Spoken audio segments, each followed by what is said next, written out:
ദൈവനാമം വാഴ്ത്തപ്പെടുമാറാകട്ടെ. ക്രിസ്തുവിൽ ഏവർക്കും ഒരിക്കൽ കൂടെ സ്നേഹവന്ദനത്തെ അറിയിക്കുന്നു. നാം ചിന്തിച്ചുകൊണ്ടിരിക്കുന്ന ദൈവിക രാജ്യത്തെക്കുറിച്ചും സാധാന്യ രാജ്യത്തെക്കുറിച്ചും ചിന്തിക്കുമ്പോൾ ദൈവിക രാജ്യം അത് സാക്ഷാൽ വെളിച്ചമാണ് എന്ന് യോഹന്നാന്റെ സുവിശേഷം 1:4 പറയുന്നു. അവനിൽ ജീവൻ ഉണ്ടായിരുന്നു, ജീവൻ മനുഷ്യരുടെ വെളിച്ചമായിരുന്നു. വെളിച്ചം ഇരുളിൽ പ്രകാശിക്കുന്നു, ഇരുളോ അതിനെ പിടിച്ചടക്കിയിട്ടില്ല എന്നാണ് അവിടെ പറയുന്നത്. അഥവാ ക്രിസ്തു മുഖാന്തരം സകല മനുഷ്യർക്കും ജീവന്റെ വെളിച്ചം ലഭിക്കുന്നു, ഇരുളോ അതിനെ പിടിച്ചടക്കിയിട്ടില്ല. അഥവാ വൈശാചിക ശക്തികൾക്ക് വെളിച്ചത്തെ, സാക്ഷാൽ വെളിച്ചത്തെ കീഴടക്കുവാനായിട്ട് സാധ്യമല്ല എന്നാണ് നമുക്കവിടെ കാണുവാൻ കഴിയുന്നത്. അതിന്റെ 9-ാമത്തെ വാക്യത്തില് ഏത് മനുഷ്യനെയും പ്രകാശിക്കുന്ന സത്യ വെളിച്ചം ലോകത്തിലേക്ക് വന്നുകൊണ്ടിരുന്നു എന്ന് അവിടെയും നമുക്ക് കാണുവാനായിട്ട് സാധിക്കുകയാണ്. എന്നാൽ നാം സാത്താന്റെ രാജ്യത്തെ കുറിച്ച് ചിന്തിക്കുമ്പോൾ അത് മുഴുവനും അന്ധകാരമാണ്, മുഴുവനും ഇരുളടഞ്ഞതാണ് എന്നാണ് നമുക്ക് മനസ്സിലാക്കുവാൻ കഴിയുന്നത്. പൗലോസിന്റെ നിയോഗം തന്നെ അപ്പസ്തോല പ്രവൃത്തികൾ 26-ാം അധ്യായത്തിന്റെ 18-ാമത്തെ വാക്യത്തിൽ അപ്പസ്തോലനായ പൗലോസിന്റെ നിയോഗത്തെ കുറിച്ച് അവിടെ കാണുന്നു.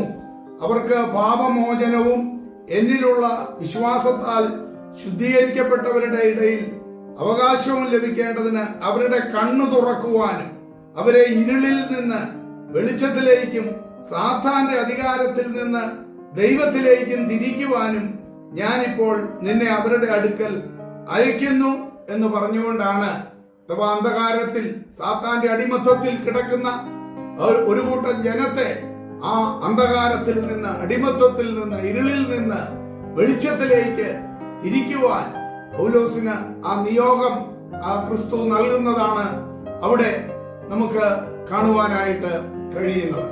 അപ്രകാരം നാം ചിന്തിക്കുമ്പോൾ ആ സാത്താന്റെ രാജ്യം അത് അന്ധകാരത്തിൽ കിടക്കുന്നു.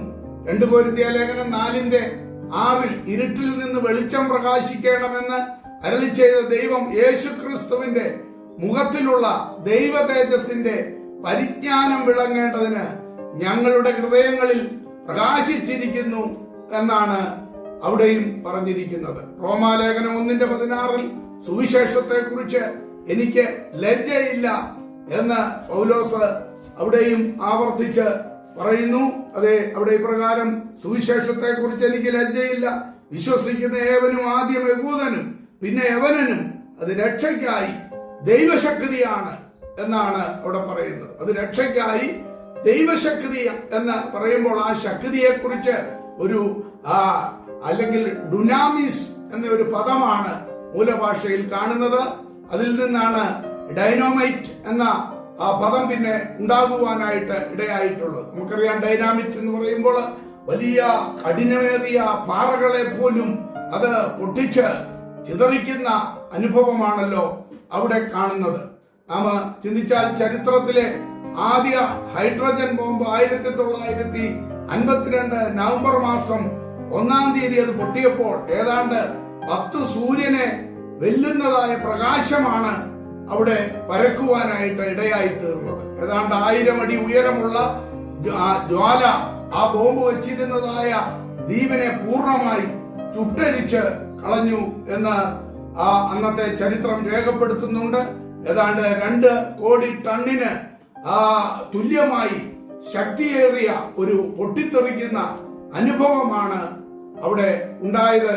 ഇത്തരം ബോംബുകൾക്ക് ഏതാണ്ട് 300 ചതുരശ്ര മൈലിൽ കൂടിയ പ്രദേശം അത് സ്ഫോടനത്താലും അതേപോലെ 1200 ചതുരശ്ര മൈൽ അടങ്ങിയ ആ പ്രദേശത്തെ ഒക്കെ ആയിട്ടത് നശിപ്പിക്കുവാനായിട്ടും കഴിയും എന്നാണ് നമുക്ക് അത് മനസ്സിലാക്കി തരുന്നത്. ഇപ്രകാരം അല്ലെങ്കിൽ ഒരു നശീകരണ ബോംബ്, അതിന്റെ പ്രക്രിയ അനേകരെ നശിപ്പിക്കുമ്പോൾ സുവിശേഷം നശിപ്പിക്കുകയല്ല, ഏത് കഠിന പാപിയെയും ഏത് കൊടും പാപിയെയും അത് രക്ഷയെങ്കിലേക്ക് നയിക്കുന്നതാണ് സുവിശേഷത്തിന്റെ ശക്തി. നാം പരിശോധിച്ചു കഴിഞ്ഞാൽ അങ്ങനെ കാലാകാലങ്ങളിലായി എത്ര കൊടും പാപികളാണ് സുവിശേഷത്തിന്റെ ശക്തി മുഖാന്തരം രക്ഷ പ്രാപിച്ച് ഇന്ന് ദൈവരാജ്യത്തിന്റെ സുവിശേഷത്തിന്റെ വക്താക്കളായി മാറിക്കൊണ്ടിരിക്കുന്നത്. എത്ര പേരെ ദൈവം രൂപാന്തരപ്പെടുത്തിക്കൊണ്ടിരിക്കുന്നു എന്ന് നമുക്ക് കാണുവാനായിട്ട് കഴിയും. അതെ, ഒരു ഭാഗത്ത് മുഴുവനും അന്ധകാരപൂരിതമായി ഈ ലോകം മുൻപോട്ട് പോകുമ്പോൾ പാപത്തിന്റെയും മലിനതയുടെയും മ്ലേച്ഛതയുടെയും അക്രമത്തിന്റെയും കൊലപാതകത്തിന്റെയും പിടിച്ചുപറിയുടെയും അതേപോലെ സാൻമാർഗികമായ എല്ലാ അനുഭവങ്ങളും നഷ്ടപ്പെടുത്തി പിശാചി ജീവിതങ്ങളെ മുൻപോട്ട് തള്ളിയിടുമ്പോൾ മറുഭാഗത്ത് അഥവാ വെളിച്ചത്തിന്റെ പ്രവൃത്തി അത് ക്രിസ്തുവിലൂടെ മാത്രമേ, അത് സുവിശേഷത്തിലൂടെ മാത്രമേ ഈ ലോകത്ത് നടക്കുകയുള്ളൂ എന്ന് നമുക്ക് ഒരിക്കൽ കൂടി ദൈവവചനം ചിന്തിച്ചാൽ മനസ്സിലാക്കുവാൻ കഴിയുന്ന യാഥാർത്ഥ്യമാണ്. ആ സുവിശേഷത്തിന്റെ ശക്തിക്കായി നമ്മെ തന്നെ അതിന്റെ വക്താക്കളായി ഏൽപ്പിച്ചു കൊടുക്കുവാൻ ഇടയായി തീരട്ടെ. അവിടുന്ന് നമ്മെ അനുഗ്രഹിക്കുമാറാകട്ടെ.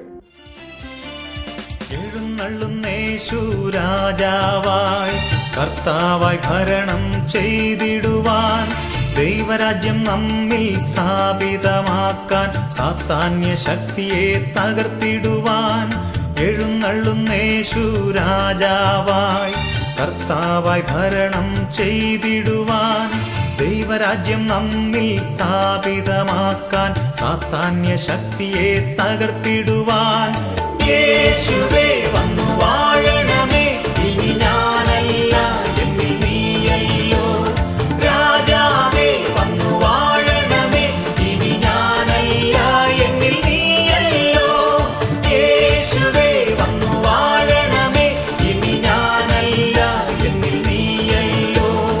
രാജാവേ വന്നു വാഴണമേ, ഇനി ഞാനല്ല എന്നിൽ നീയല്ലോ.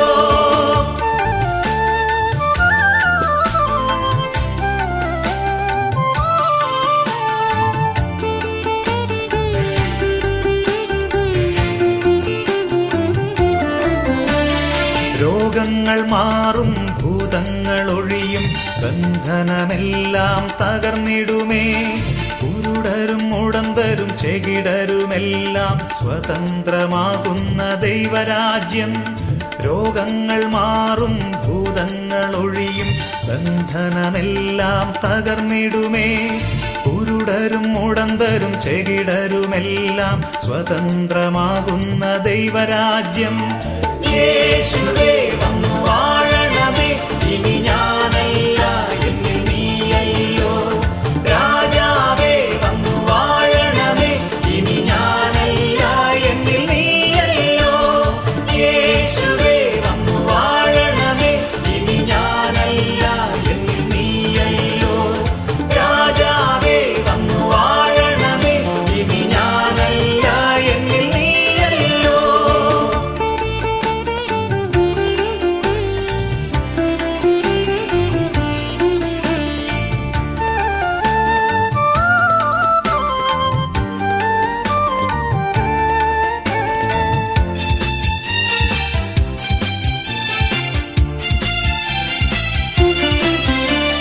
ഭയമെല്ലാം മാറും, നിരാശ നീങ്ങും, വിലാപം നൃത്തമായി തീർന്നിടുമേ. തുറന്നിടും വാതിൽ അടഞ്ഞവയെല്ലാം പൊരുതും മിശിഹാരാജൻ നമുക്കായി. ഭയമെല്ലാം മാറും, നിരാശ നീങ്ങും, വിലാപം നൃത്തമായി തീർന്നിടുമേ. തുറന്നിടും വാതിൽ അടഞ്ഞവയെല്ലാം